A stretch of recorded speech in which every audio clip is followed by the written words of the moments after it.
someone coughs or sneezes, which makes it easy to spread between people in close contact.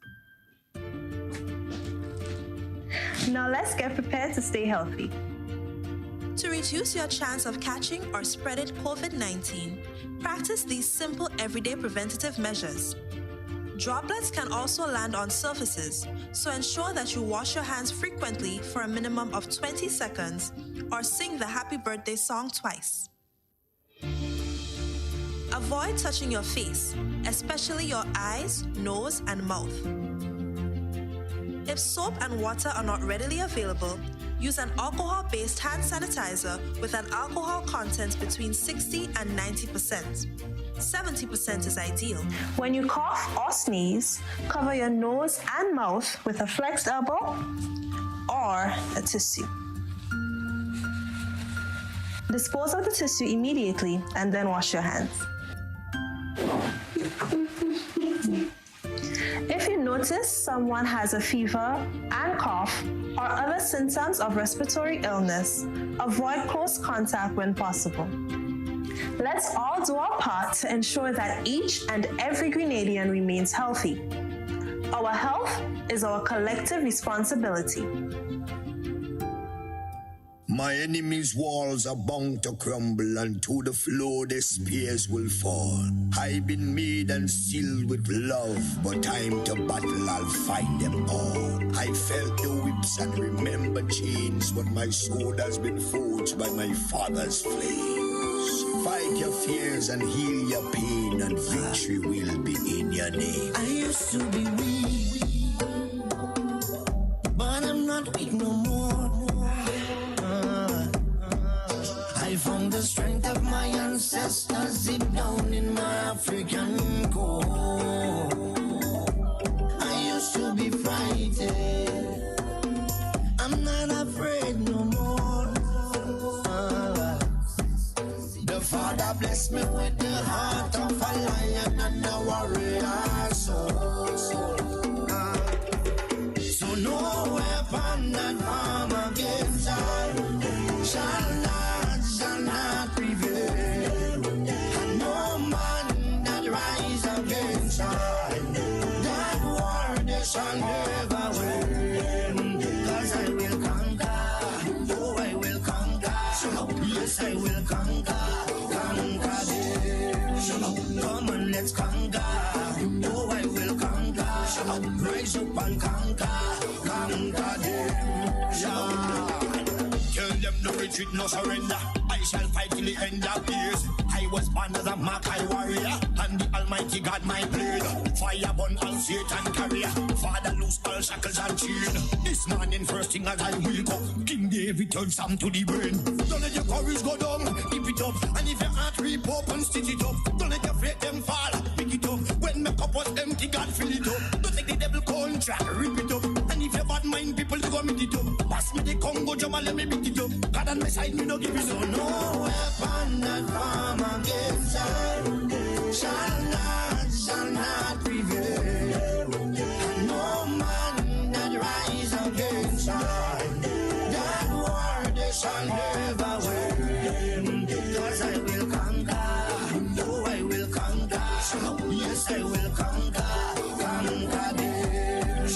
Come on, let's conquer, oh I will conquer, rise up and conquer them. Good morning, Grenada, Carriacou, and PT Martinique. You're listening to Hard Talk Grenada.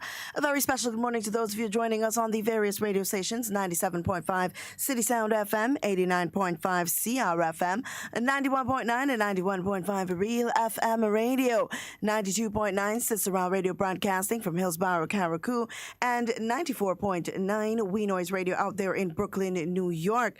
A very special good morning to those of you joining us on the live video stream, whether it is on Facebook, on YouTube, on Instagram, wherever you are joining us from. A very special good morning to you. It is a beautiful Friday morning in the Spice Isle of Grenada. And aren't we happy to be alive? We've been missing in action for a few days. There was a sitting of the Senate, post-cabinet briefing. It's been a kind of hectic week. But of course, wherever you are, in whichever neck of the woods you are in, I'm hoping that you're safe, you're blessed, and all is well with you. It is a Friday, and we haven't had an opportunity to open the lines for the week. So this morning, we're going to open the lines very early so persons can call. Just let us know what's going on in your neck of the woods, what issues are popping up here, there, and anywhere. And just let us know what is happening. There is a lot happening here as it relates to the labor, should I call it? Labor, industrial relations between government and the workers of this country. We're just coming off of a 4% issue, and here we are now dealing with the matters of pension and gratuities. Yesterday, there was, not yesterday, the day before, there was a march, a pretty big march. I mean, can't really tell people where to put their priorities, but I would say that we have some things that are very pressing as well that needs to be incorporated into all of that. I did read a notice from government, a press release from government yesterday on the matter, as it was heard in the courts yesterday, the High Court. And I'm going to share that with you. Also, my co-host is in the other room, attending to some very important matters, but he will be with us shortly, and then we can get into deep conversation as it relates to that. But the press release reads, closing submission and restoration of pension matter due in October. Government's legal team and attorneys representing the Public Workers Union, the Grenada Union of Teachers, and the Technical and Allied Workers Union in the case seeking to determine what pension law is applicable to public officers post-February 1985 will have just over 3 months to file their closing submissions. At Thursday's sitting of the High Court, when the substantive matter came up for hearing, October 29th was given as the deadline for filing closing submissions, and the court has reserved its decision. The critical matter for the court to determine is what pension law is applicable for public officers after February 22nd, 1985. Government's position is that pension payable to public officers is based on the National Insurance Act for officers who entered the service after February 22nd, 1985.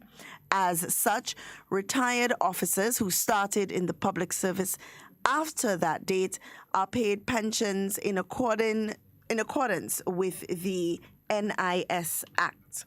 The unions, on the other hand, contended that it is the 1958 laws that apply to the pension of public officers. It is not in contention that individuals who started prior to February 22nd, 1985 are paid pensions based on the Pensions Act Cap 233.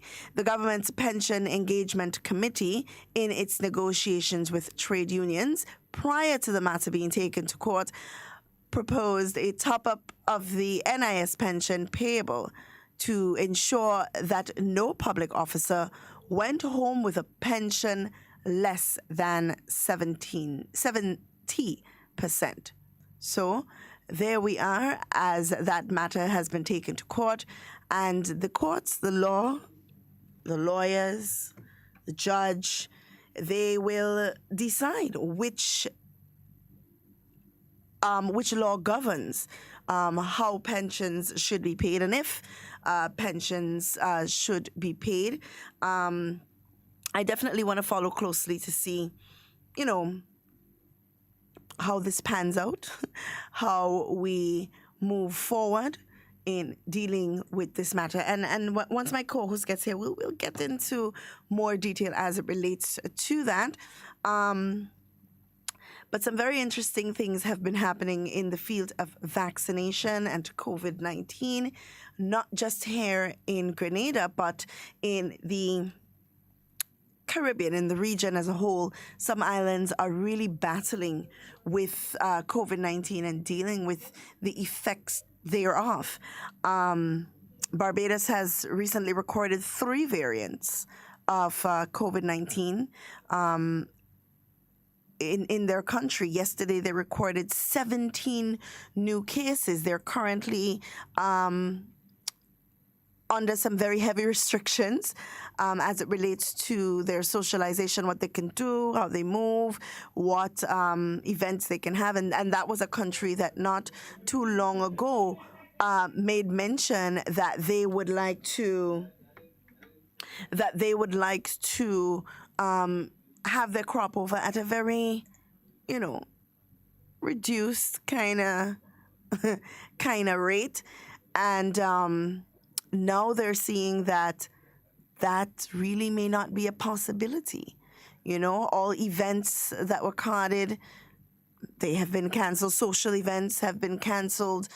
People are asking not to gather.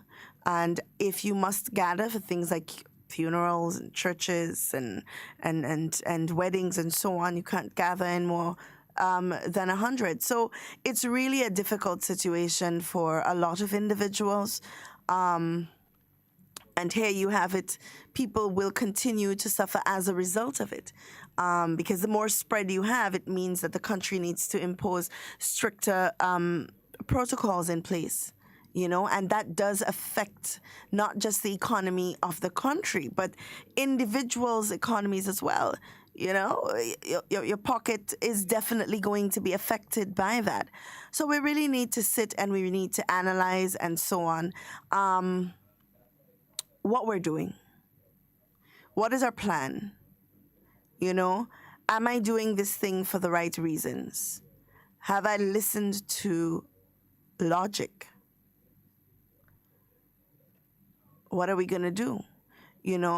It's really a difficult thing to process. It's a difficult situation to deal with. But I think with proper guidance, and that's what's important, proper guidance. Not just listening all willy-nilly to what everybody says, and you're jumping on this one bandwagon and you're jumping on that one bandwagon, and create an opinion of your own. Formulate an opinion of your own on what you think is best for you. I heard somebody say the other day that, government is forcing people to take the vaccine. They have a lottery, and sometimes I wonder, when there are lotteries normally played and bingos and promotional things, are they forcing you to participate? No, your participation is a choice, So if a person's wanting to get vaccinated, this is just an added incentive. Nobody is forcing you to do anything. You have a choice. And your choice may be, I do not want to get vaccinated. And if that is your choice, then you must deal with the consequences of your choice. It's as simple as that.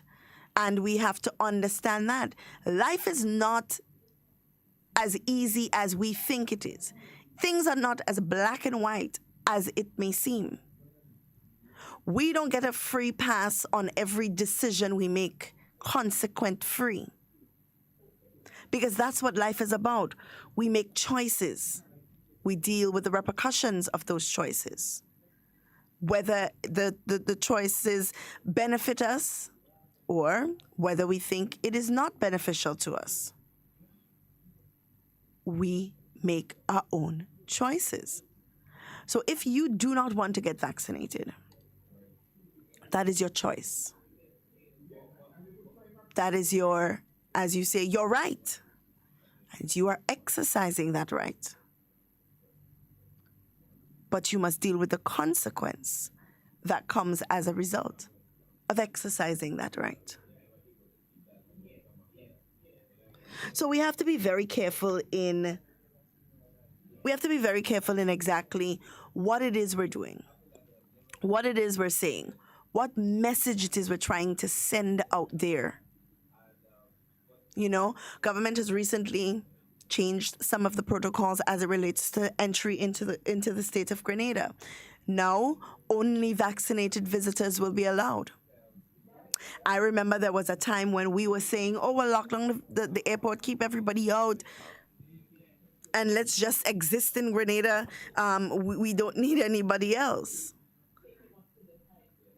Now that government has decided, well, in order to come to Grenada, you have to be fully vaccinated because we have to protect our people. All of a sudden, there is a problem. Some of the same individuals are saying, well, if you do that, you're going to destroy tourism. These are the same individuals that were saying, we don't need tourism to survive, we need agriculture. So I feel like we need to pick a struggle. Just pick one. Pick a fence and ride on that side of the fence, because we continue, for the sake of opposition, to contradict ourselves daily.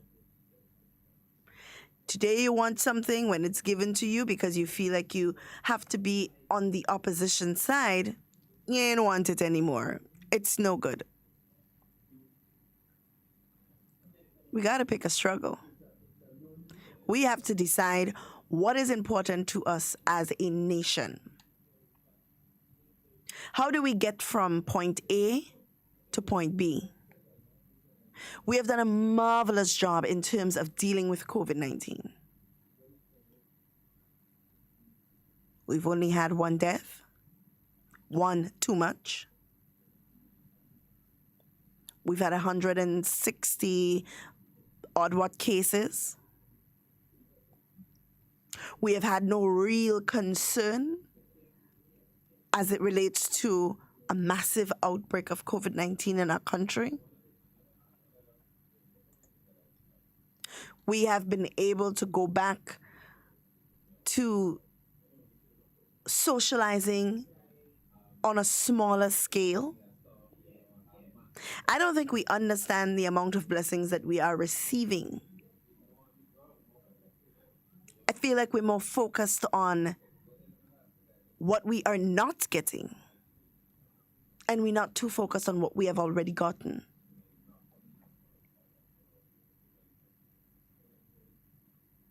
We do not want to end up in a situation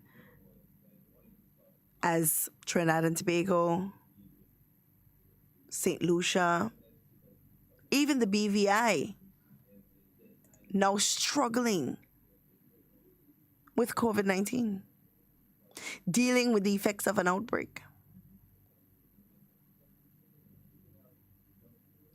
So we have to think and we have to decide what is best for us as a nation. Patriotism comes in many forms. And if you are a true patriot, you may be asked to make sacrifices for the better of your country. And that is when true patriotism is tested. When you are asked to do something for betterment of country, that is when your patriotism is tested. It's not about how much noise you can make against government. It's not about how loud your opposition is. It's about when you are asked to make sacrifices for country, are you willing to make those sacrifices? That is what true patriotism is tested against. That regardless of which side of the fence you are chipping on, which political organization you support, that country and duty to country will supersede that. That is what your patriotism is tested against. So I hear people throwing the word patriotism about, oh, I'm a patriot of Grenada because I don't want to see Grenada fall. So I'm watching closely what the government is doing. So I'm going to oppose. And when you are asked to make a sacrifice on behalf of your country, to benefit your country as a whole, not to achieve any political gain, not to achieve any popularity, but just to make that decision to benefit your country. All of a sudden, we ain't so patriotic no more. So we really have to be careful. We have to be mindful of what it is that we are doing, why we are doing it, why we are making that decision.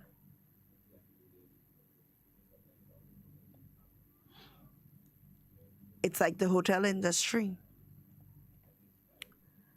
How can you be an employee of an industry that is directly associated with the importation of people? Let's just call it that. The importation of people from all over the world, from outside of Grenada. And you do not want to get vaccinated. How can that be a real possibility when you are directly exposed? When you are directly at risk of getting the virus, taking it home to your family members, bringing it to the rest of the general population.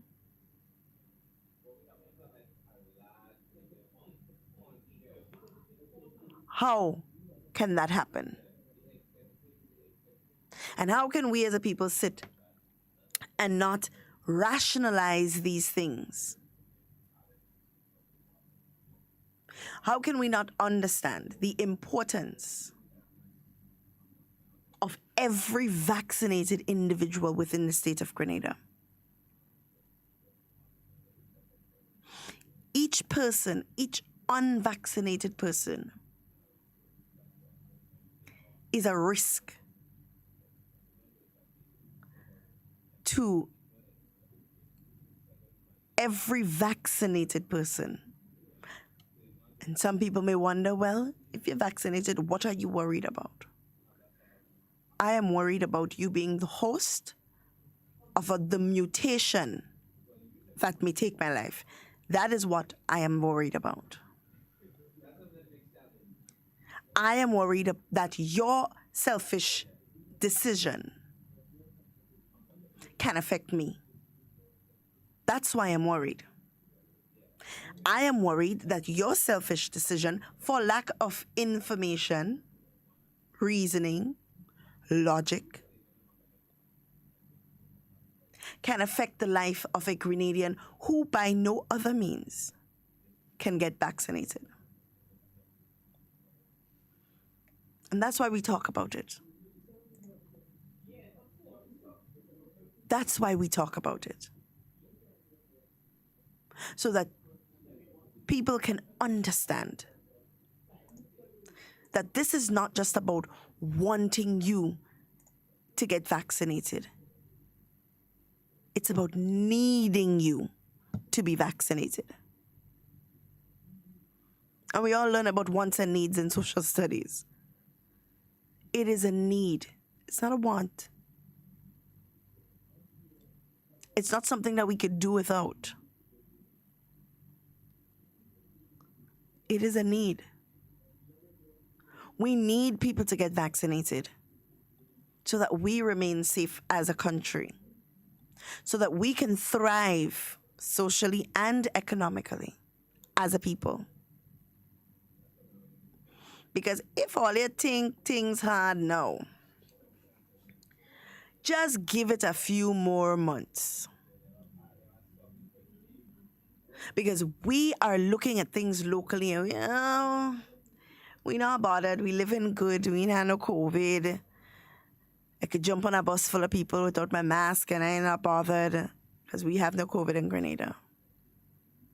But let's look at the other end of it. as COVID runs rampant in other countries around the world, first world countries, countries that we trade with. It means that there will be little supply for the demand of things that we need to survive. And guess what will happen? Inflation. We will have to start to deal with the fact that prices are going to get high. They're already high. And they're getting higher. We are going to have to deal with the fact that certain things that are available to us will not be available.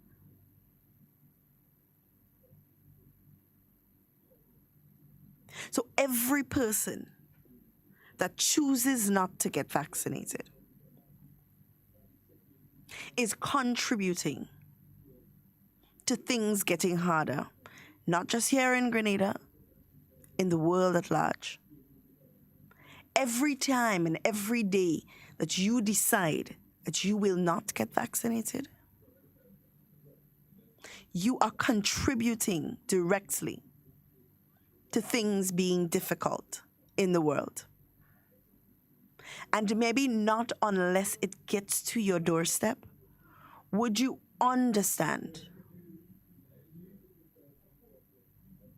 And don't listen to all of those political affiliates that tell you, don't bother with them, if you just give yourself some time and when you feel ready, go ahead and do it.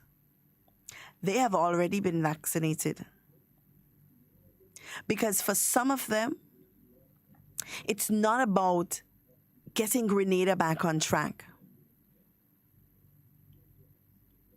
It's a win-lose situation. And they are willing to see a few lives sacrificed just so it can look like they have won. Just think about that for a moment.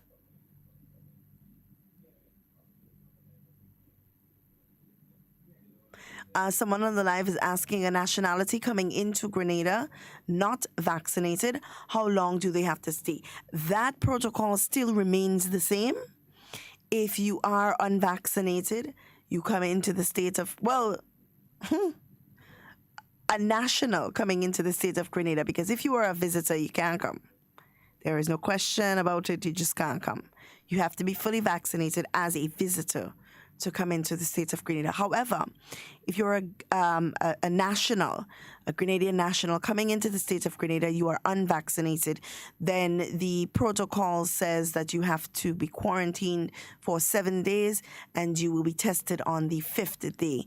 I do believe the protocols were amended as well for children of vaccinated adults. So if you are a child 13 years and under and you are traveling with an adult that is vaccinated, you will be treated as such. So you quarantine for the 2 days, you do your PCR test, and you're free to go, right? Once your test comes back negative, that is. So the protocols are changing. They're being tweaked, they're being adjusted, just so we can remain at a comfortable place. We have not had anxieties. It's been a couple months, since we've had the anxiety of, oh my God, there's COVID in Grenada.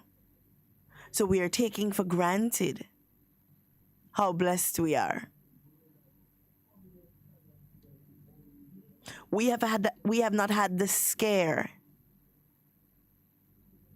of people close to us being tested positive for COVID-19. So we're comfortable. We have to do better as a people, because we do not want to wait until it is a situation where our family members and loved ones and people close to us are affected before we make that decision. Look at just in Trinidad and Tobago. They cannot even get vaccines for the amount of people wanting to get vaccinated. And here we are with the means of doing it. And we scratching and smell, according to them.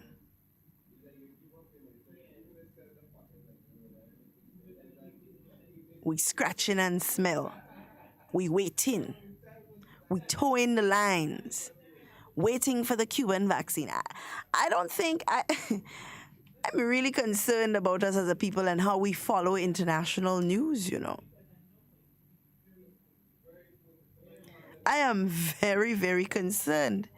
Because if we were following regional and international news, we would know not to say some of the nonsense we're saying. All of the vaccines are good.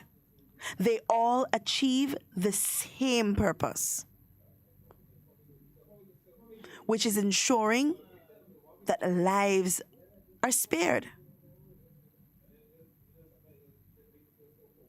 So you're hearing people say, oh, well, we can wait on the Cuban vaccine.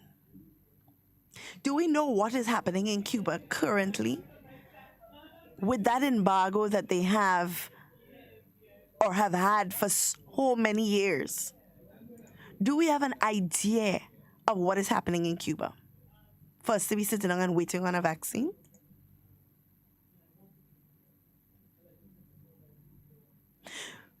Cuba is obviously going to vaccinate their population first. They need to make sure that they have vaccines available for their population. So you're sitting there waiting for something that probably may never come. I'm just saying. Are we going to get to a place where we're going to wait until we in a situation like Trinidad and Tobago where there is mass outbreak and people are crowding health centers and so on to get vaccinated because they now understand the severity of the situation before them?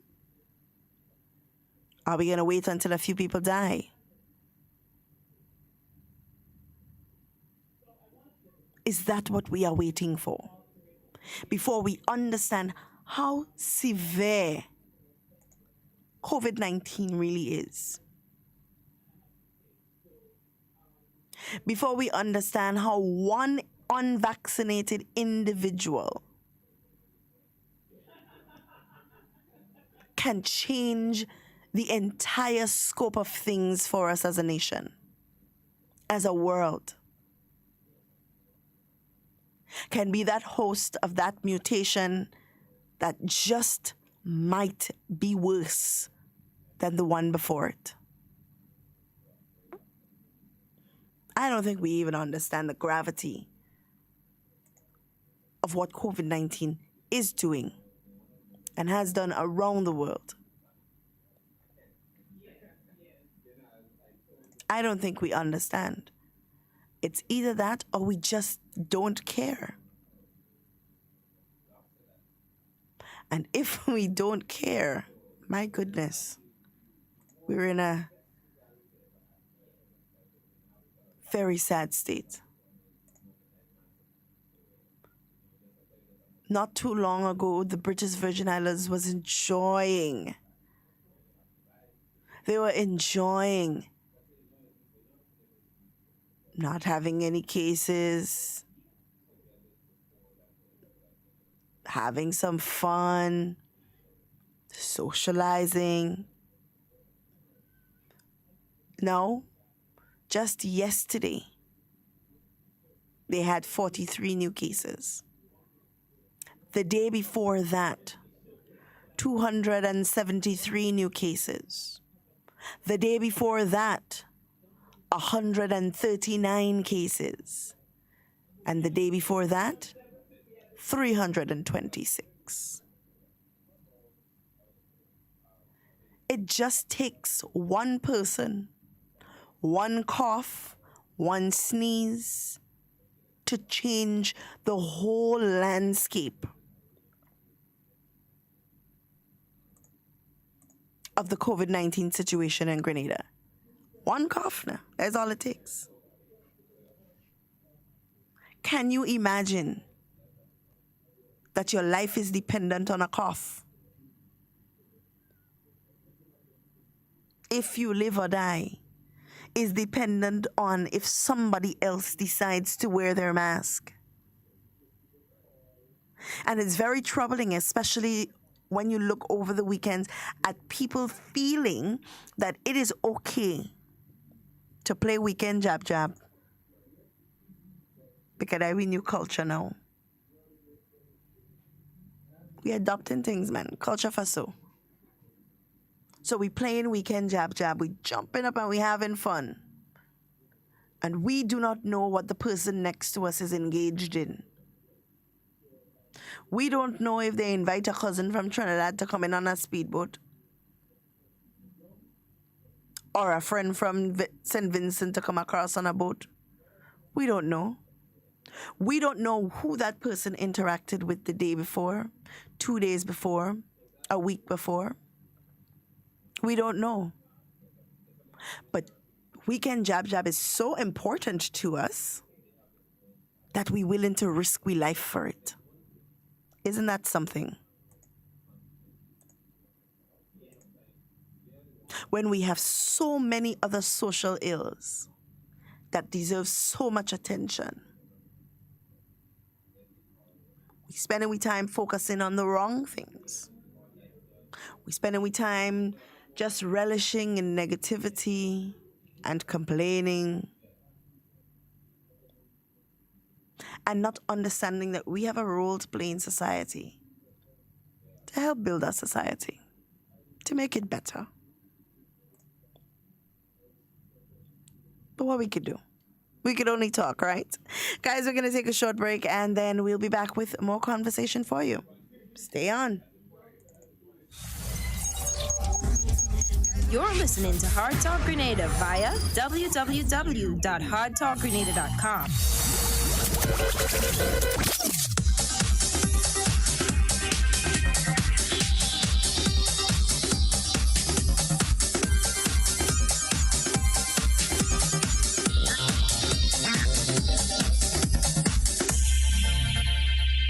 He saw that it was his son who was pointing and laughing at him.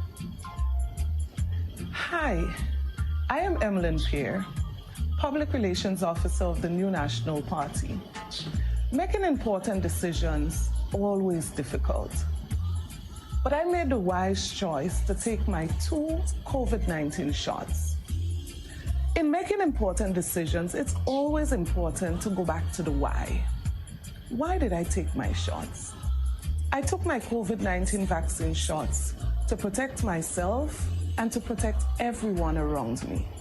But most importantly, to protect the people I love dearly. Hi, I am Judd Cadet, President of the New National Party Youth Arm. The COVID-19 pandemic has affected all aspects of our lives. It has disrupted our education, taking away the personal touch of classroom learning. It has displaced our brothers, sisters, as well as friends economically. And our social lives have been curtailed significantly. The truth is, we want our life back. We want to return to the days where we can hug each other again. We want to return to the days where we can socialize together again. Hence, I want to encourage you to roll up your sleeve and get vaccinated. Every shot brings us closer together. Every shot gives us an opportunity to defeat COVID-19. Let us play our part and get vaccinated. COVID-19 spreads from person to person through the droplets that are produced when someone coughs or sneezes, which makes it easy to spread between people in close contact. Now let's get prepared to stay healthy. To reduce your chance of catching or spreading COVID-19, practice these simple everyday preventative measures. Droplets can also land on surfaces, so ensure that you wash your hands frequently for a minimum of 20 seconds or sing the happy birthday song twice. Avoid touching your face, especially your eyes, nose, and mouth. If soap and water are not readily available, use an alcohol-based hand sanitizer with an alcohol content between 60 and 90%. 70% is ideal. When you cough or sneeze, cover your nose and mouth with a flexed elbow or a tissue. Dispose of the tissue immediately and then wash your hands. If you notice someone has a fever and cough or other symptoms of respiratory illness, avoid close contact when possible. Let's all do our part to ensure that each and every Grenadian remains healthy. Our health is our collective responsibility. If you think safety rules are a pain, try having an accident. Drive safely. A message from the Traffic Department of the Royal Grenada Police Force. Stay up to date with all that's happening with the new National Party, NNP. Send us a message via text or WhatsApp on 405-8683 with your name, email, and constituency. Stay in the know with NNP. Get updated. All right, guys, and we are back. Okay, I see someone answering here. So as we said earlier, the protocols have been, I wouldn't say changed, but there have been some, change, additions and subtractions. As it stands right now, only vaccinated visitors are allowed into the state of Grenada. But however, if you are national and you want to come, you want to spend some time here with us, the protocols remain the same. You come unvaccinated, you have to spend 7 days. But if you are fully vaccinated as a national, you come, you spend your 2 days as per usual, and you stay. If you are of the age of 13 and you are traveling with vaccinated parents or wards, you will be treated as such. I know prior to that, it stated that if you were a minor and you were unvaccinated, that your parents would be treated as unvaccinated as well, and everybody's spending 6 days. But now that has been changed, and you are now allowed to come in with your vaccinated parents and spend 2 days as well and enjoy Grenada. So my co-host is now in studio. Like I said earlier, he had some business to attend to in the other room, but he's with us this morning. Good morning, Mr. Bola. Good morning to you, Ms. Duncan, and good morning, listeners. Sorry for my extra lateness. Been doing other business that was scheduled for me to do. Ms. Duncan never told you all that, I'm a co-host, but I have several other bits and pieces of responsibility that she don't generally assist me with. I feel like I don't need to tell people that. Okay. I feel like I don't need to tell them that. You're really bright this morning. Nice color. Yes. Yeah. Oh, I woke up in a somber mood, and they say how you feel on the inside must not be reflected on your outside. So that's why you put such a bright color. Yes. So you didn't want. Okay. Yes. So it's a disguise then. Call it what you will. Okay. I heard you talking, Ms. Duncan, was it protocols and so? Yes. Yeah. We the were new speaking, ones, because yes. I know that come the end of this month, July 31st. Right, unvaccinated non-nationals would not be allowed. That is correct. Unvaccinated non-nationals would not be allowed. Yes. However, if you are a national living outside of Grenada, or a resident, national or resident, then you can come in and follow the protocols assigned to you, yes. which would be the protocols that were before. And I was just speaking to people about how important it is for us to practice true patriotism. You know, sometimes we look at patriotism and we think it's only a matter of when you match when you match against something, but also you feel like it's a duty to oppose what government puts in place, or you see something that you don't agree with and all of a sudden you're a patriot of Grenada, so it means that you have to speak up against it, or you feel that you are a patriot because your mouth big and you could say what you want to say, and you are unfiltered, and you are unbothered, so you are a patriot. But people don't understand that patriotism goes so much deeper than that. It's about making hard decisions and sacrifice for your country when you are called upon to do so. You know, that is what true patriotism is tested against. When you are asked, as a citizen of the state of the country that you are living in, to make a sacrifice, to go above and beyond for your country. That is what your patriotism is tested against.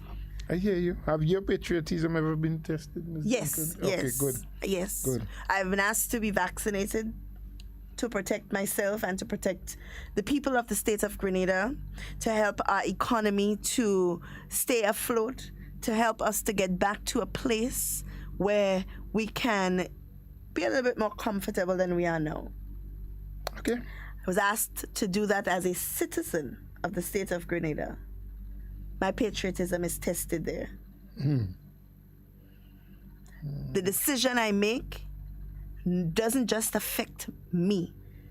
It affects many people living within the state of Grenada. Good. But I'm happy to know. So my patriotism, as was yours, as is everyone in the state of Grenada, your patriotism is being tested. And how you choose to respond defines how good of a patriot you are. Sure. Now you say, no, I know. No, you say, no, you know. Yes, now that you say, no, I know. So I received a phone call yesterday, Mr. Bola, from a very good friend of mine who asked me if it have election going on in Grenada. Because he see political party marching in the streets. You know, as politicians, it's important for us to be careful what we get ourselves involved in, eh? There were politicians marching? Yeah, man. The Grenada movement was there. Members of the National Democratic Congress was there. It's important, Mr. Bola, because we have to remember government is a continuity. Yeah, continuum, yes. The functions of government. You have to be careful what you put your words to, because it might come back and bite you in your tail. Good morning. Good morning. Hi, good morning. How are you? I'm good. How are you? Who am I speaking to? Miss Duncan. Miss Duncan? Yes? Why you take so long to answer the phone? I don't know. Anyhow, Mr. Bola is here. Good that's morning why. to you, sir. You think that's why? Huh? You think that's why? Yeah. Okay. Anyhow, calling to say about this people that coming in, that is they born in Grenada, they went away with a Grenada passport and come back with a different country passport. They are not national. Yeah? Right, I'm listening. But what I'm hearing on the street is that I'm born in Grenada and I'm asking how long I come for. But that is that is the right of the immigration man to ask the question how long you come here for, because you're not a national anymore. Right, you're not a holder of a Grenadian passport. No. Right. Well, you must explain that to this ignorant set up. I don't feel like we need to explain that, you know. I feel that is a situation where people feel like everything these days is your right. Well, all of us are rights, you know. Everybody has rights. That's the I have thing. a right to go abroad with a Grenada passport, come back in the island with another country passport, and you can't tell me why I did that. Of course. It's just like if you're traveling in the region as well. Ms. Duncan, these people and them don't have no understanding. Mr. Bola is a smart man. Oh, gosh, that's not true. And Mr. Bola knows me Mr. Bola, well. you're smart? No. Mr. Bola knows me very well. Yes, are you the bus driver? But I'm still not telling him who I am. You're not a bus driver, no? If you buy one, I will drive it. Okay. No, but there are some people, in doing that, we have to be selective, because there are some people that carry what they call dual citizenship. Dual citizenship. There are some people who can take up the citizenship of another country, but you don't denounce your original country. So they refer to it as dual citizenship. Well, so you got to show me that. Yeah, you could be a citizen of Grenada. Yes, I mean, you can have to have the documentation as well as a citizen of the full quarreling with me and tell me, well, I'm born here. Yeah. And I can and you asking me how long I come here for. Well, how long you come for? That's the right of the irrigation officer. Relatives that born here, go abroad, and come back with, and come quarreling with me, telling me, I'm born here and they asking me in the airport how long I come for. I said that is the proceeding. Yes. Yeah. Anyhow, you and Miss Jacob, not Miss Jacob. No. Miss Duncan, please. What you want with Miss Jacob this morning? Well, I don't understand. Oh, Teresa. Don't give Miss Jacob all this amount of time on the radio, please. I hear you. We hear you very well. Because other people don't want to call. Right. Good. Okay. So when she want to talk. I don't tell you about since she was 11 years old. But she didn't tell me you wouldn't hear. Exactly. Have a blessed day yourself, though. Take good care now. All right. Yeah, there's also that issue of dual citizenship. Now, if you give up, because some people do denounce, and I think some countries require you to do that, if you're going to take up citizenship there, or they ask of, or you apply for, they sometimes request that you denounce your previous one. There are others that do not mind you having dual.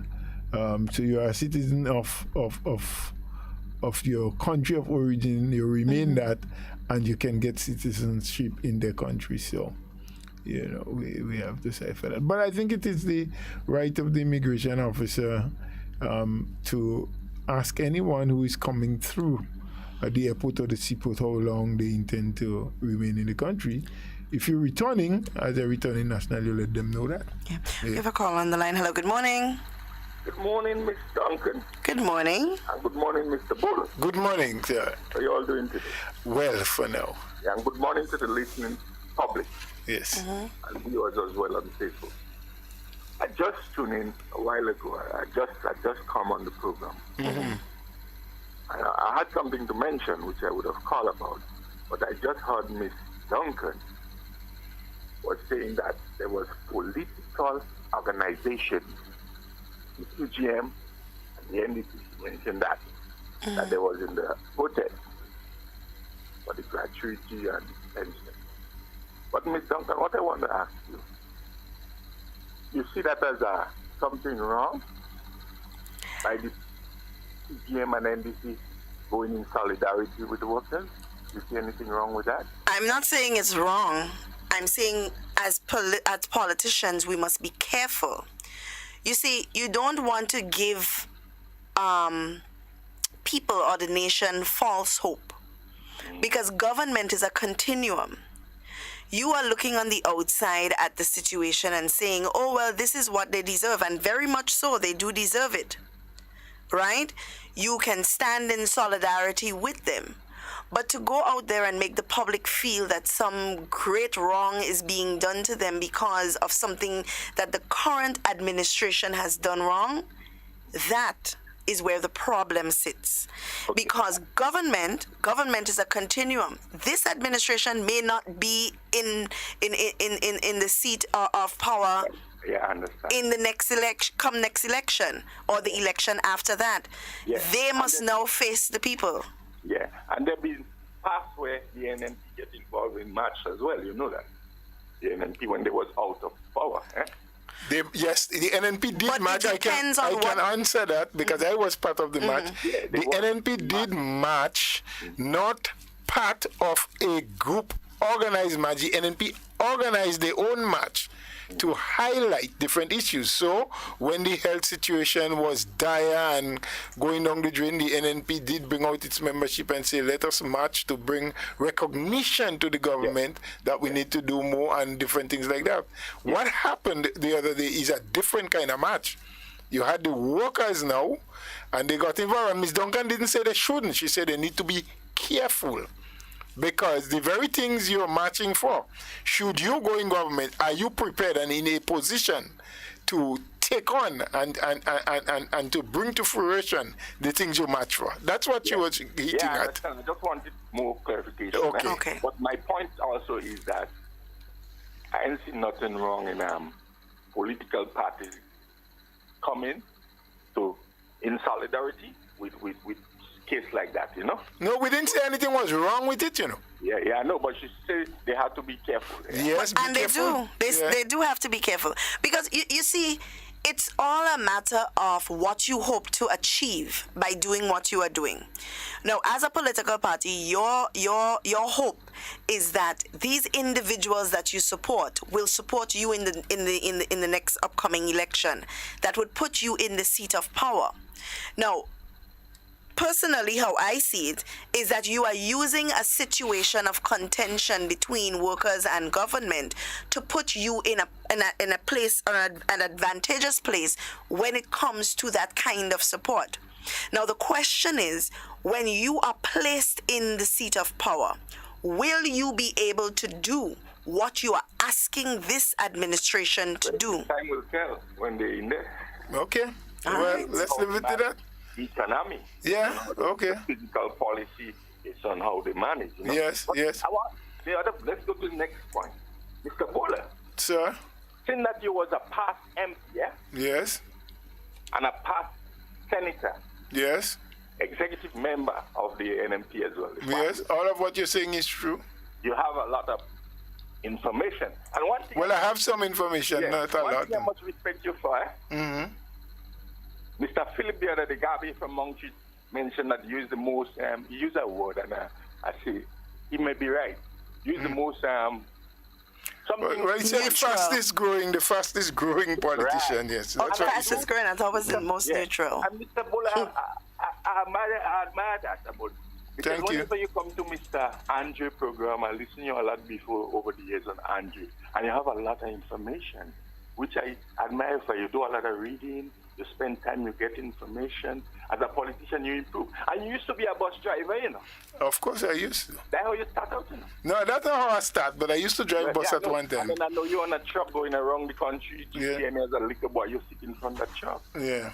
I remember you. But I admire that about you. And that's what politicians should do. When you get in there, develop yourself, improve yourself. You know, you don't, at night you go on the computer, you read, you touch the policies of party, and you develop yourself. Well, I try. And that's about you. Thank you for that. Gabi from Monkey said that that's one thing I give you credit for. But let me get to the question. Sorry. Go ahead. The question I want to ask you, concerning the pension and gratuity, Mr. Bola. Mm-hmm. Is it true? Because on all medium, calling talk shows, especially those against NMP, you hear they talking about that ministers who do one term get a gratuity, who do the second term get another gratuity, and at the end of 2 terms they get a pension. Mr. Bola, is it true? Yes, it is true that you do get a gratuity at the end of your 5-year contract. Well, whatever time you spend, because that you remember politicians and are on contract. They're not permanent workers. Okay. They are on contract, and most contract carry gratuities. At different rates. Some people get 8%, some 10%. I knew one guy who was fortunate enough in the private sector. He got 15% of his annual salary as his gratuity. Right. So they do. It is true that, and that is for all politicians, not just those in government. Whether you're in government or you're in opposition, right? They do get the gratuity. And they were saying that after 80 workers who joined the public service after 83 was disqualified. How that happened? You could explain that to me. Well, that had happened a long time ago. That had happened during the PRG time. It is plain, it is simple, it is explainable. Before the PRG, there was not an NIS. So when people say that they don't get pension after they finish work, that is not totally true. They get a pension. The NIS is... Well, it's a pension. It is what is called... Listen, just let me tell you. It is what is called a contributory pension. Now, prior to the NIS coming in existence in 83 when the PRG put it in. Yes. Thank God, Bishop, Right. But it's not only here. You have NIS throughout all the islands. Yes. This was something in the making. They implemented. When they came into office, it was already on the books to happen because it's a regional thing that was happening, you know. Yeah, but it came in on the... Yes, I said they implement it. I agree. So listen what I'm saying to you now. Prior to that, governments were giving pension to people. Right? You work with the government or you work with whoever, after so many years, you're qualified for a pension. Now, what they recognized, government since then recognized, is that people were living, the longevity, the lifespan was getting longer. And so it was becoming a difficulty for governments then to be able to maintain the public service as it is and give increase to them, and at the same time pay all of the pension plans that they had. So the thought came out of doing what is called a contributory pension, meaning that the employer and the employee both will contribute and they will get a pension at the end of their life, their working life. And that was instituted in 1983.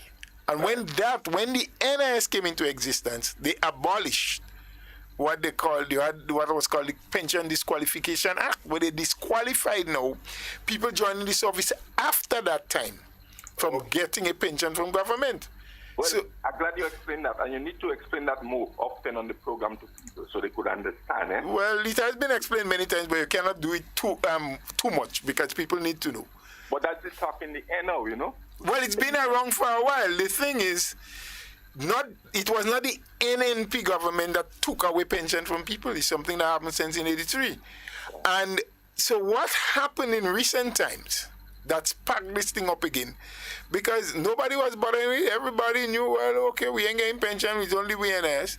But in recent time, the Prime Minister said, look, he understands, based on what you get and how the NIS is being calculated, because that's another detailed piece of thing that you have to deal with.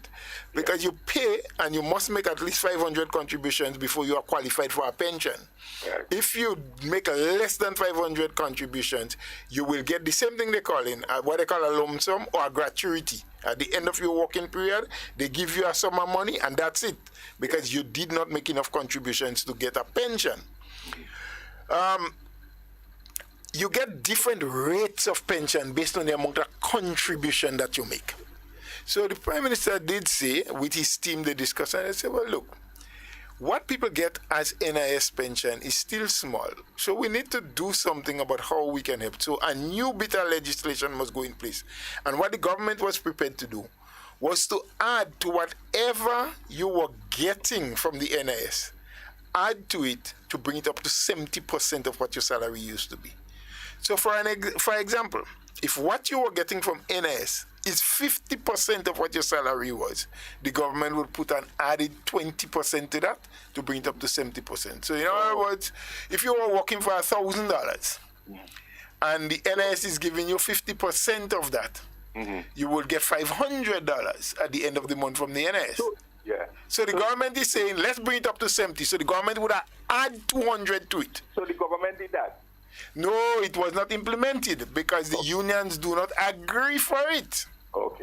The unions are saying, if you're going to do that, we also want you to give us a gratuity. Give us a lump sum payment and then do the addition. And the government say, well, we don't have the money for the lump sum, in short. But we will do the addition. So that is what is being waged about. Settled. If that is settled, then they will implement. Right. And last thing on the pension, Mr. Bola, and is it true that they say that the gratuity that all politicians is getting, whether NMP, NDC, going forward, you get that. Who implements that pension and gratuity after the 2 terms you get the pension? Who will implement that? It was NMP government? Yes, I think it was during the Blaze time. I'm not absolutely sure on it. I think it's the first NNP under the leadership of It was 1989. Yes, I think under the leadership of Mr. Blaze, he said 2 terms. But when Dr. Mitchell came into government as the Prime Minister, what he did is agreed to 2 terms, but he put a time to it. 2 terms, yes, but not less than 8 years. Because 2 terms, a term under the Constitution is 5. Is 5 years. Yes. But any period that you spend in government before an election is called is a term, Right. So the maximum period for a term is 5 years. But if after 3 years an election is called, it is considered that you serve a term. That's common sense. Right. And then you go back again and another 3 years and they call an election. So you serve 2 terms. Yes. But Dr. Mitchell made it now, he put a caveat, well, under his leadership, said that 2 terms, but not less than 8 years. So even if you make 2 terms, but you didn't make 8 years, you're still not qualified. Yeah. And the question I wanted to ask, and I will end it, the road, Mr. Bola, the road. All over the country, the road is very, very deplorable. For instance, in Grenada, when you leave Excel Plaza coming down to the GUT Credit Union, you know that area there? Yeah. There's a lot of potholes there. Also in Monroe, close to KFC and Koyaba, there's a lot of holes there. And I just mentioned that because that's the south and it's busy down there. Also all over. What is the situation with the asphalt or the maintenance? Is it that the government lacks the funds to do the road? Or No, well, government has been doing a lot of remedial work, and I'll tell you that because if you notice, and you said it in the south, so you should notice, right, that roundabout right by going into Lansapine, the road was really bad there. There were a lot of holes and so on. They've started doing patchwork in a lot of the areas. The Mount Morris Road, Grand Mall, even Grand Anse, because they've done some patchwork there. Those holes are no longer there. But the difficulty, as we have mentioned before, is the fact that with Trinidad being closed, a lot of the bitumen that they use, not a lot, all of the bitumen comes from Trinidad. So you see where the difficulty is. Yeah. So there was a lot of work that was held back because there was no material available to do it. You can't do the work if you don't have the material. So now that the Trinidad is opening up again, we hope to see more work being done, because work is being done. To say that the roads are not being fixed would be an untrue statement, because work is being done. Throughout the island. There are a lot of crews Yes. out, and of course the minister did just announce that in the coming weeks. Yesterday, I came from St. George's. I leave St. George's about 4 o'clock. And when I reached my going up to Grand, what do you call it, by the gas station, Grand Mall, on the west side there. Yeah, Grand Mall. I had to stay there for nearly 45 minutes before I get to the top of Mount Morris. Because they're laying asphalt there. Yeah, and Shaggy talked about that too on his program this morning. Yeah, and that's one of the difficulties for Grand Anse as well. It being such a busy area, when would be the ideal time? On weekends, Sundays. Well, the minister, I was just about to tell you what the minister recently announced, but you came in. He recently announced that at the plant in Boucherjou, there's a new plant and there was an old one. They have reconditioned the old one, and he said just last week there was a meeting with the operators of the plant that said to them now that both plants are up and running, and with the ability to get the bitumen now out of Trinidad as Trinidad is opening up, they should be able to supply far more by working both of the plants. There's also things being put in place to do some night work. Yeah. Right? So they're planning all of that, and I just hope that things work out. So we should see in the coming weeks more work being done, and later at night than during the day. That's how we should be moving forward. Yeah. Right. So that's a plan. But to do it, we've never accustomed doing much night work. Yeah. It means that they have to set up lighting and, so they're trying to get things in place based on what he has announced. Yesterday it was nice to see people come from work after 4, and all after 5, you're there in a line of traffic. That's not nice, I have to get home. Well, it's not nice, but you also want the road fixed. No, I understand that, and I'm not saying it's okay, but they're trying to work towards repairing and moving more into night service. Yeah, and then gas is high, and then you have to stand there idling your vehicle. You lose almost half your gas in there. No, you don't lose half the gas in idling. Not all that. No, you will lose some, but not half. Not half. Go up Mount Morris and then place burn a lot of gas, Yeah, well, I accept. I do taxi, Mr. Bola. I drive. And I just look at them things. When I leave town, sometimes I full up or I put half $50. And by the time I go up Mount Morris Road there and go up all of it, this place burn gas, you know. Yeah. And if I have to leave Happy Hill again and go up there and go down Tongue again, it's hard, eh? Of course. You know? But when you could have just go through Molyneux. But Molyneux in there, so how you won't go through it? So you all need to work on it. Well, you don't listen to the news. The people listen. They are now engaged in the contractors. They have done all the geothermal studies and all. Mr. Roland explaining on TV. All right. The mission project in River Road. So things will happen. It won't happen overnight, but it will happen. I share your national report too, I listen now. Well, there we go. Good so man. You should have a lot of information. But I was always calling something we battle out to say things got die life. Well, of course, I'm not angry with you at all. I'm just laughing at what you say. So take care of yourself. Be good now. Enjoy the rest of your day. All right, nice. Bye-bye. Yep, the pension issue really is an issue that I wouldn't say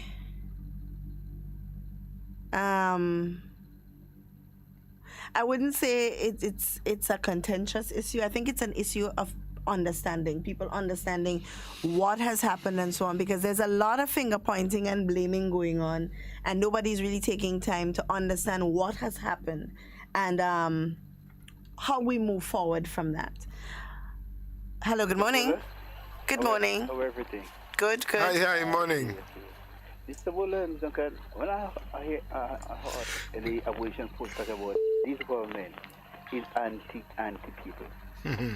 When you look at the track record of this government is government are more people friendly. Check out the amount of benefits the public servant receive. And no trade union leader who are arrested or put in jail for demonstrating for the right of the workers. Look at the amount of FM radio station that's open, right? So people could run them out and they still maintain the government that do good for them. But they are saying, no matter what people say, continue doing good. So when you do good, you will receive your reward. Right? And look at it again in 1983, after the collapse of the revolution, who was there? Who was the big person that there in the Ministry of Finance, working along to only for NS to give pension. Look at it, we'll see who was there. And look in the Humbly Armstrong issue. Remember who the government that did not go through with that? The NMP government. I remember Chester Humphrey said they went to the Prime Minister, which is and said that please don't take that further. And the government, he heard the cry of the Minister of Mr. Humphrey, and now the government making sure that yes, people retire, they will get a pension. Because no government before to get a pension, only NS. But you get a pension from government and from NS. You understand? So when I heard people talk about this government, anti-government, anti-people government, it makes me to wonder, where are these people living? Or are they just using words out of context? But I don't believe the ignorant. They know exactly the truth. But no, they cannot say the truth. They always continue speaking lies. Because when people keep on listening to lies, they will speak lies. What I have to say, as I will say, the Grenada people know what is good comes to. And the Grenada people know who the government that really care, the government that love them, and government are reaching out to see that the living standard is much better than it was from 2008 to 2014. Yeah. So, Mr. Bola, Ms. Duncan, you all have a wonderful day, and I will say it again. A statement that it didn't come true, but this time it will be coming true. Breakfast at Johnny Shop at Grand Mall, it will be coming true. All right. So that is reality. And tell us the price and what y'all is selling. Cheap. You call me $20 to get one. So you know the price of one. $20? I'll get one. Okay. If you call me $30, we will change for $100. So you call me $100, just leave the $100 as a donation for our degree. I like that. So Johnny's Shop in Grand Mall on Saturday? Friday, the 38th of Friday morning. Yeah. All right. Wonderful. Thank you. Okay, bye-bye. Later, Mr. Bola, have a wonderful day. All right. Yep. Sometimes when you listen to these things, you have to watch who is saying it. You don't expect a leopard to change its stripes. So somebody that has spent so much time just criticizing and condemning the administration, you didn't really expect them to say anything better. The most they would do is just be silent. And that's just a fact. The people who say these things are people who are genuinely anti-government. That's just how it is. We have a call on the line. Hello, good morning. Good morning, Ms. Duncan. Good morning, Mr. Bola. How are you guys doing? Good morning. I am fine. Mr. Bola is fine too. He just stepped out to take a call. Okay. I just want to make a comment on the pension issue. Sometimes we have to let sleeping dogs lie. Because if the Prime Minister, with his good heart, did not seek to look into the pension matter, that match that they had, that court matter would have never been. And that match would have never been. And he would not have been looked at as such an evil person for trying to make sure that people get a pension. But the way that they are making it look, they make it look like if the government is anti-pension and they don't want to give people a pension. And they're not going to say that they are the ones that have the pension matter hanging in the air and have to take it to court because they want more than what the state could afford. You understand? They're making it look like if the government. And then I hear this Cam Jones saying how, the NNP, they implement pension and for themselves. But the NNP, it was under the blaze, but Tilman Thomas and Francis Alexis and George Brizan and all of them was part of that government that implemented pension for gratuity for politicians. politicians. So it was not Keith Mitchell that did it, but they're making it look like it was Dr. Mitchell and it was this present NNP government that has done these things. So if they look back in history, they would see who is anti-pension. Tell them to take a good look at when NDC was in office and see who is anti-pension. So the people that are jumping up now, where were they during the time of the revolution when the pension was taken away from them? Some of them was part of it, So we have to educate the people and let them know that, because people in the diaspora, they're making it, they're calling on programs and making it look at what is happening in this country and how Keith Mitchell and NNP, they are so wicked and all of these things that they're saying, but the people are not telling the truth. This Hazard woman coming on the radio and make it look like the government doesn't want to pay pension and they are the ones that are fighting for the pension for the people and all of that. But the government, they must make clear the air and let the people know how this pension matter come about. Anyway, Mr. Bola, Ms. Duncan, enjoy the rest of your day. All right, you too. Bye-bye. Bye-bye. Yeah, and that is an important point to note, and people must understand that. The union's not fighting for pension, they're fighting for gratuity. That lump sum of money that they get when they retire, or that they want when they retire, that is what they're fighting for. Because if they wanted a pension, then they would have agreed when government said to them, okay, we agree NIS is not sufficient, so we're going to top you up so that no worker goes home with less than 70% of their salary as pension on a monthly basis. They would have said, yes, we agree. We think that's fair because we are dealing with a matter of pension. So it's not a matter of pension. It's not that they're not getting a pension and they're upset about that. That's not what they're fighting for. They are fighting to get a lump sum of money when they retire as a gratuity. That's what they want. It ain't nothing to do with pension. We have a call on the line. Good morning. Good morning, Ms. Duncan, and good morning, Mr. Bola. Good morning, yeah. Good morning to Grenada Park and Vicky Martin and all the Grenadians home and abroad that is listening to Miss Camille voice.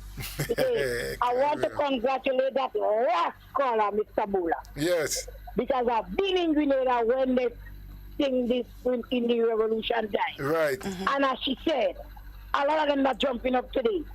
Where they was. You understand? Yes. Grenadians, all you must know all your history and know what went on. They're making it, Mr. Bola. Don't let it speak for me. And I was really down this morning, Yes. My spirit was so down. I came here and the terminal and I sit down and I don't want to put up nothing. And when that lady speaks, she lifts my spirit. God is a good God. All the time. God is a good God, Grenadians and home and abroad. And the haters, God is a good God. Because they're blaming everything on that poor man. Oh, Dr. Kit Mitchell. But he's going to be victorious. Take my word. God is going to strengthen him and he's going to be victorious. Because they forget where this pension thing come from, you know. Yes. They're making people believe. No. The uneducated ones that making people believe is Kit Mitchell. Everything is that man. They forget. Yeah. Mr. Bola is 64 years. Right.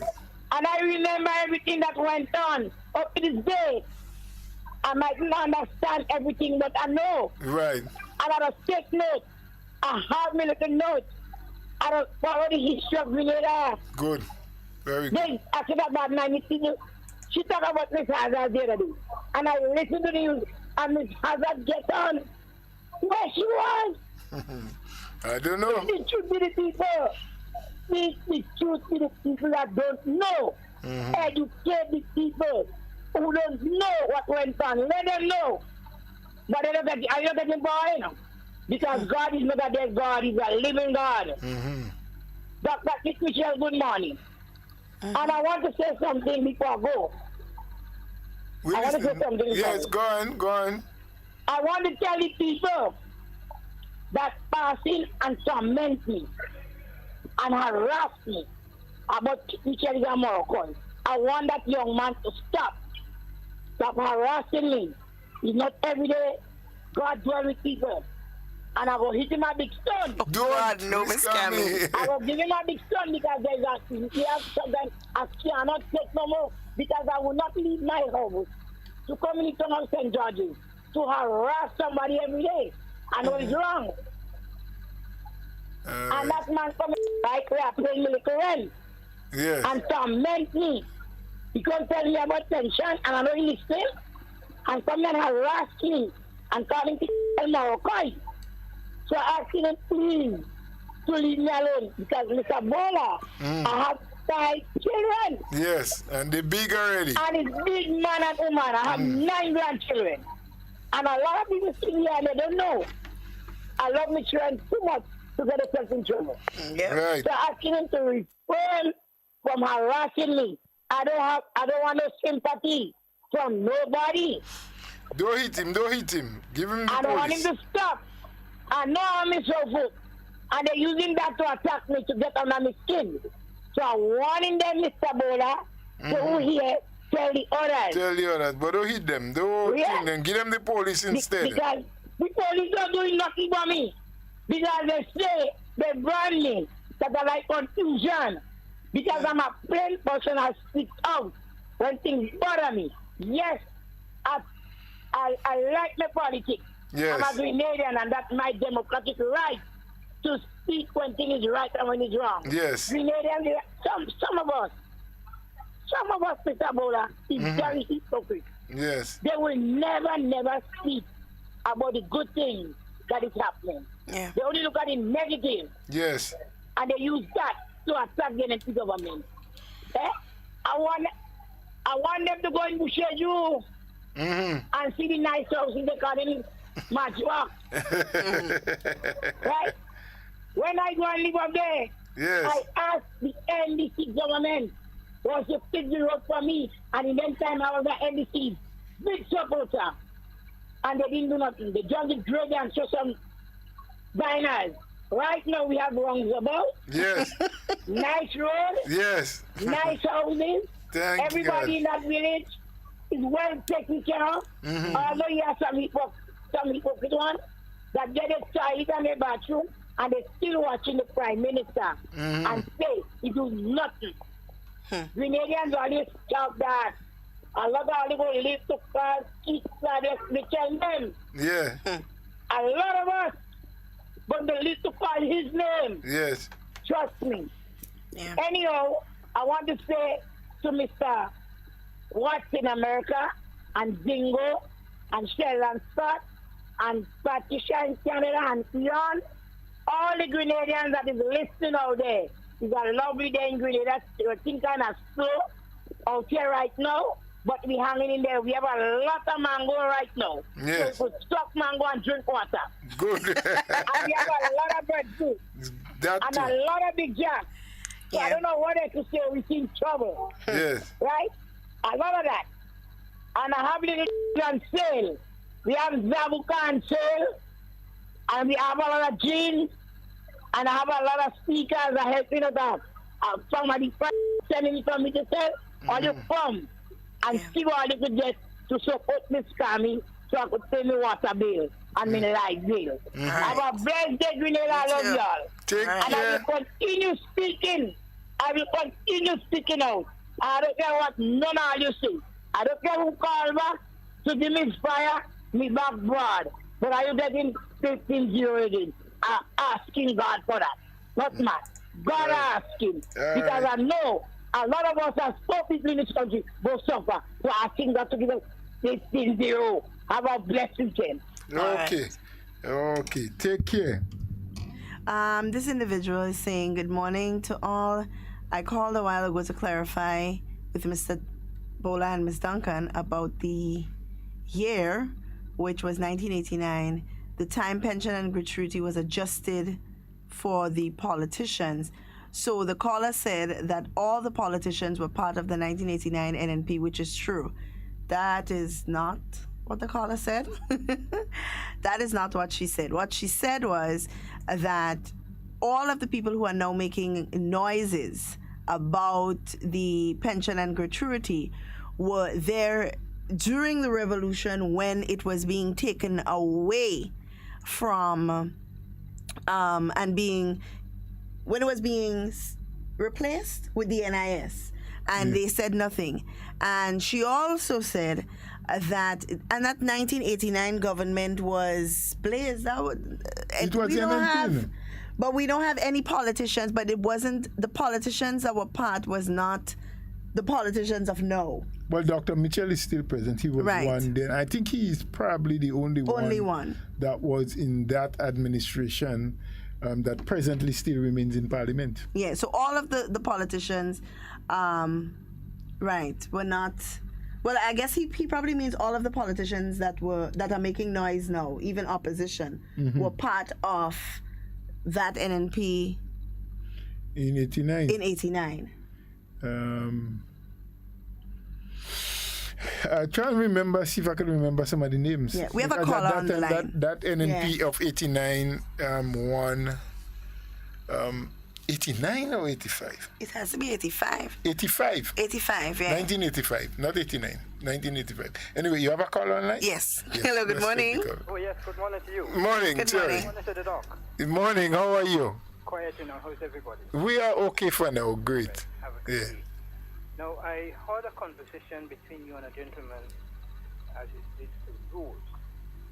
And I want to bring that to your attention because we lost a major project for that area sometime a few years ago. Latans Bay. Latans Bay Road, that's the middle road between, the middle Bay Road then. Yeah. That bridge, we refer to as the S Bridge. That bridge, I brought it to the attention of many representatives over the years, writing letters and so on, even discussing it with Minister Works and Minister Finance. That bridge should be broken. Very simple. You just add one piece to the front and one piece to the back to straighten it. So you just take the two ends. You don't have to demolish the bridge. And you render it straight so you could take container cargo. That's the problem there. And the one going through Marmont is the same thing. I remember when Mr. Post, James Post, was building construction his hotel there, he tried the Marmont there because he couldn't go through that F bridge. And when he Mr. Post, you said? Yeah, James Yeah, I think I know that person. Right. Now, when he reached somewhere down in Marmont area, just over the Marmont Bay Road, in that middle road there was a massive corner there also that he couldn't turn.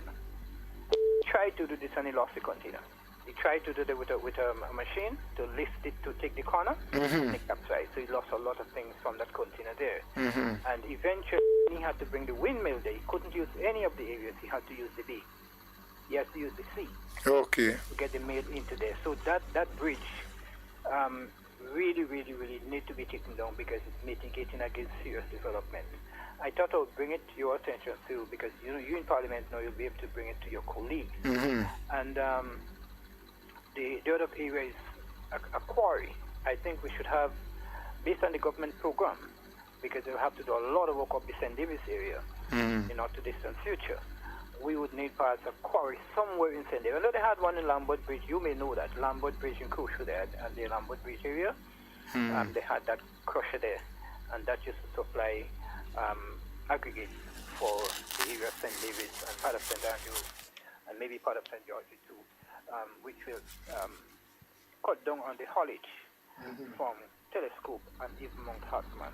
So I bring in that to you again so you could pass it to colleagues. This is very important.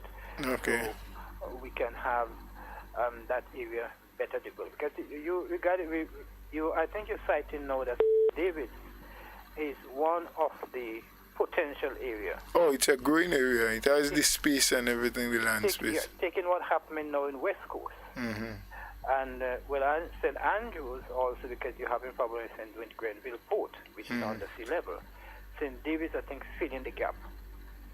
So those things are necessary as it is to strengthen the building and strengthen the economy. So I thought I would bring that to your attention. So well, thank you. Thank you. Your colleagues. Thank you. All right, thank you. Have a great day. Have a good one yourself. And a blessed weekend. Mr. Bowler, time. Time there? Is, yeah. It's like that sometimes. We can take, there's a call coming in. Yes, but that person has 2 minutes. Has not even 2, 1. 1 minute. We can't even go to 2. Hello, good morning. Hello? Wow. Oh, no, we lost the call. Well, my friends, I hadn't been on from the beginning, but let me use this opportunity to thank all those who contributed, whatever your contribution was, whether it was a phone call, whether it was a message you sent on the live or what have you.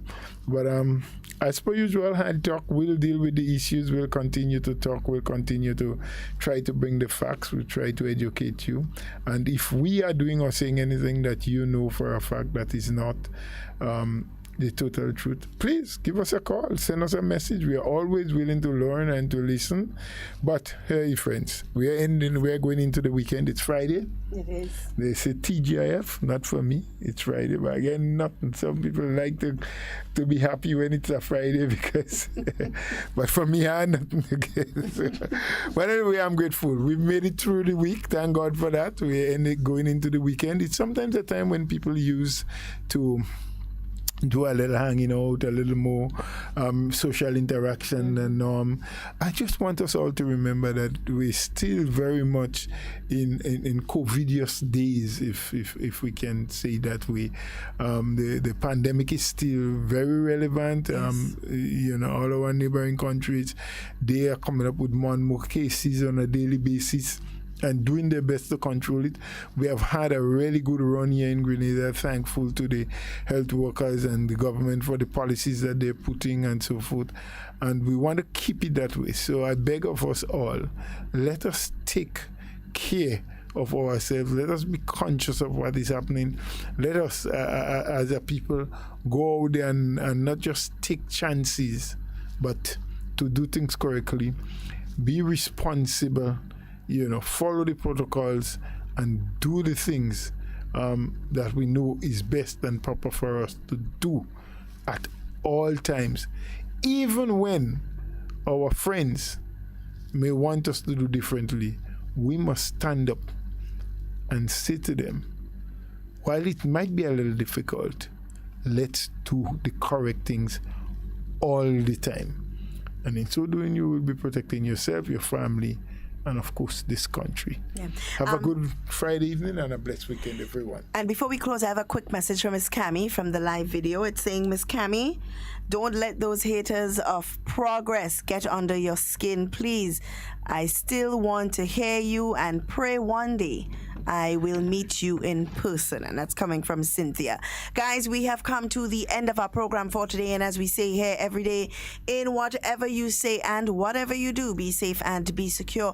We always want to be talking with you, but we do not ever want to be talking about you. So please do enjoy the remainder of your day. Stay safe, guys. And also stay tuned for the National Report.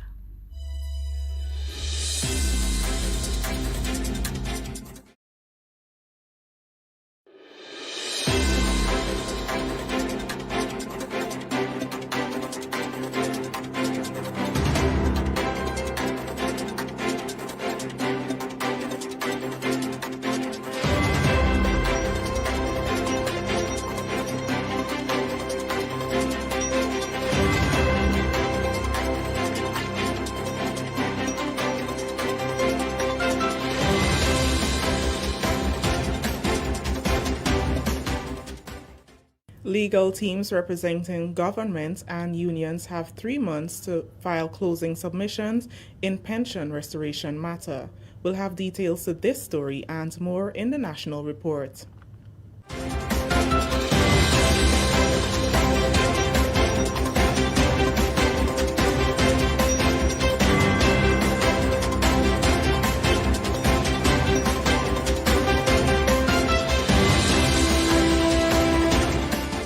With the details to the news for Thursday, July 15th, 2021, I am Chrisanne Mitchell. Government's legal team and attorneys representing the Public Workers Union, the Grenada Union of Teachers, and the Grenada Technical and Allied Workers Union in the case seeking to determine what pension law is applicable to public officers post-February 1985 will have just over 3 months to file their closing submissions.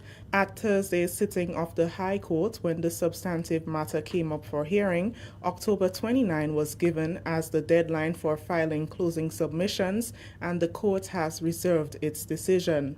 The critical matter for the court to determine is what pension law is applicable for public officers after February 22, 1985. Government's position is that pension payable to public officers is based on the National Insurance Act for officers who entered the service after February 22, 1985. As such, retired public officers who started in the public service after that date are paid pension in accordance with the NIS Act. The union, on the other hand, contend that it is the 1958 laws that apply to the pension of public officers.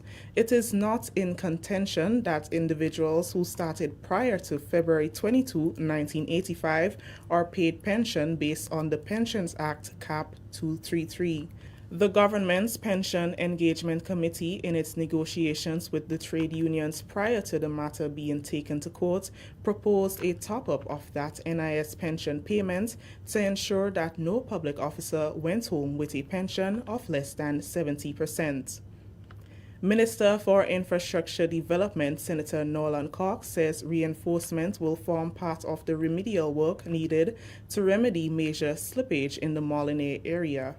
The road has been closed since December 2019 following extensive deterioration. As a result, traffic was rerouted through Mount Morris.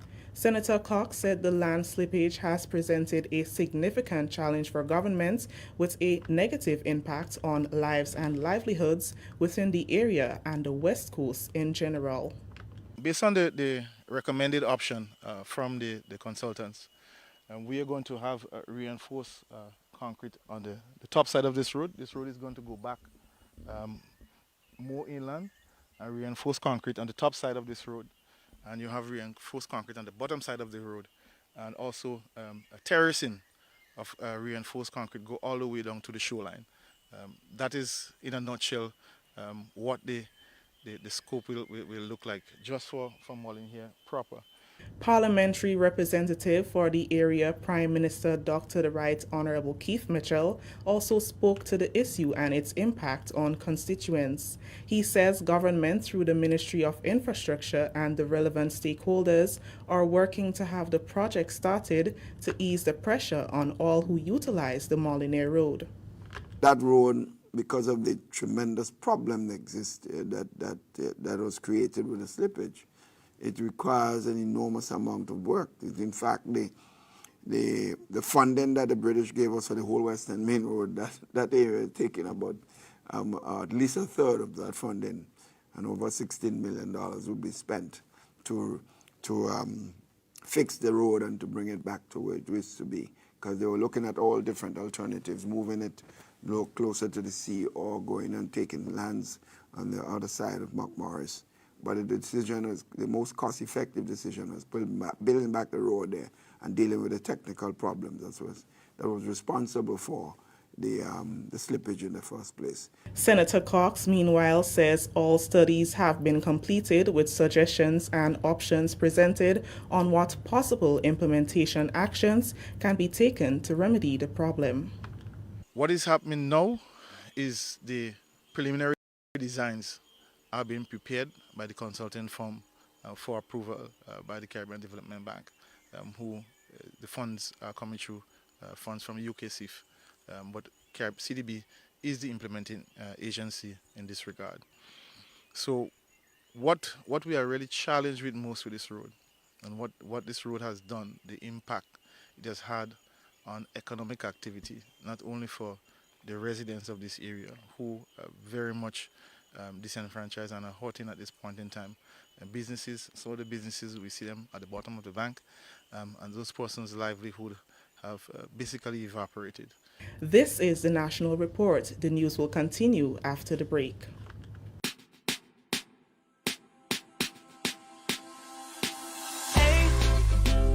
Are you gonna wear your mask today?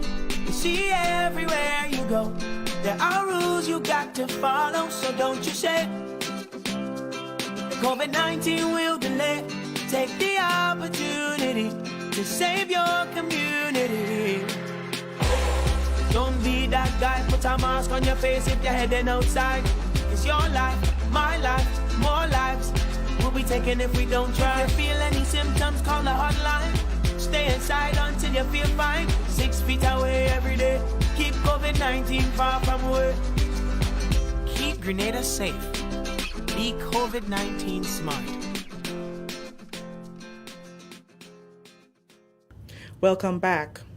The Upper House of Parliament has voted in favor of the cancellation of Carnival August celebrations for 2021 after passing the COVID-19 cancellation of Carnival August celebrations bill.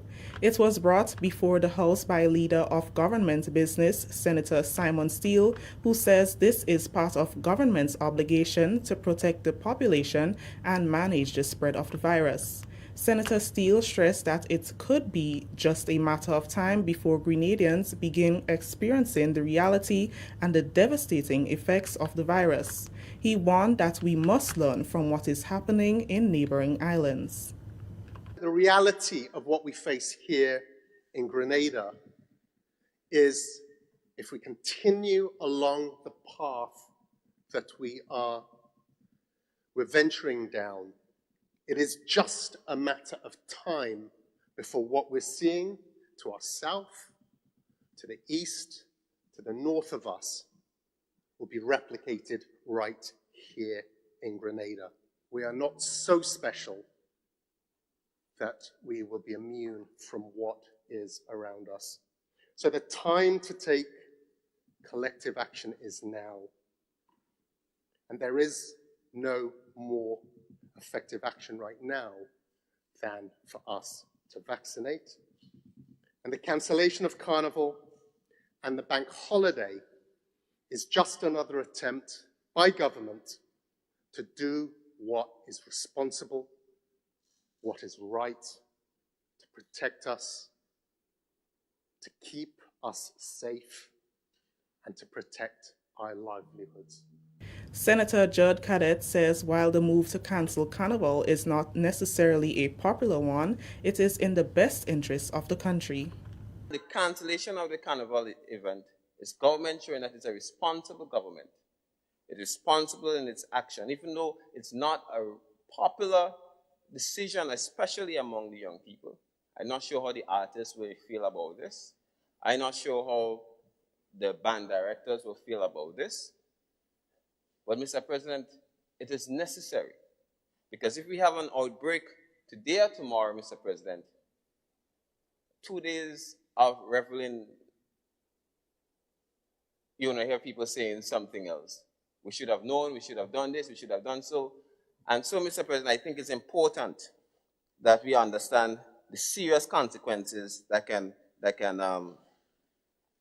happen if we don't make the necessary action. Senator Matthew Joseph, who stood in support of the bill, said if Grenadians do not change their attitude towards the virus and start following protocols, the situation could remain the same in years to come. If we do the same thing that we did this year, and the same behaviors continue, look out in 2023, we may be in the same situation. We are virtually begging individuals to be vaccinated. The COVID-19 cancellation of Carnival August Celebrations Bill 2021 also received support from Senators Nolan Cox, Christopher Diali, and Roderick Sinclair. The government of Grenada has launched its Maritime Economy Plan geared toward the development of a sustainable blue economy to stimulate national development and protect the country's valuable ecosystems. The plan was developed as part of the UK-funded Commonwealth Marine Economies Programme and aimed at helping small island developing states identify the potential of and develop their maritime economies in a sustainable, resilient way. The launch was held on Wednesday in the presence of Minister for Sports, Culture and the Arts, Fisheries and Cooperatives, Honourable Yolande Bain-Hosford, Permanent Secretary Michael Stephen, High Commissioner to Barbados and the Eastern Caribbean Scott Fursidon Wood, and Resident British Commissioner to Grenada Wendy Freeman. British High Commissioner Scott Fursidon Wood believes the plan will be a game changer for action nationally to strategically develop Grenada's blue economy at a time when efforts are critical to bolster the economy against the impacts of the pandemic. Together we will build stronger, more resilient ocean-based economies.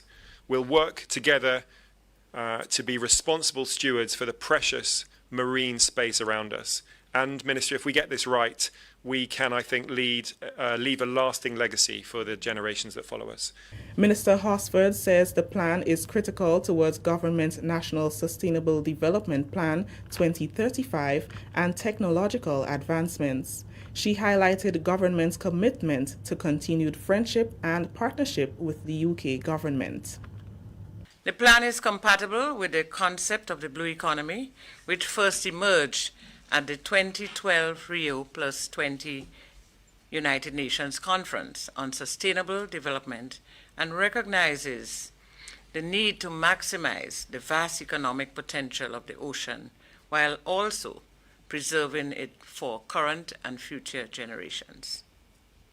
Progress towards a blue economy can help achieve a range of UN Sustainable Development Goals. The Government of Grenada, and specifically the Fisheries Division, welcomes the Maritime Economy Plan and will certainly beef up resources within relevant areas to ensure that the plan is fully operationalized. Therefore, I wish to express profound thanks and appreciation to the United Kingdom government for funding this plan, and I look forward to continued collaboration. That story has ended the national report for Thursday, July 15th, 2021. Recapping the top story, legal teams representing governments and unions have 3 months to file closing submissions in pension restoration matter. On behalf of the entire news team, I am Chrisanne Mitchell saying thank you for joining us. Until next time.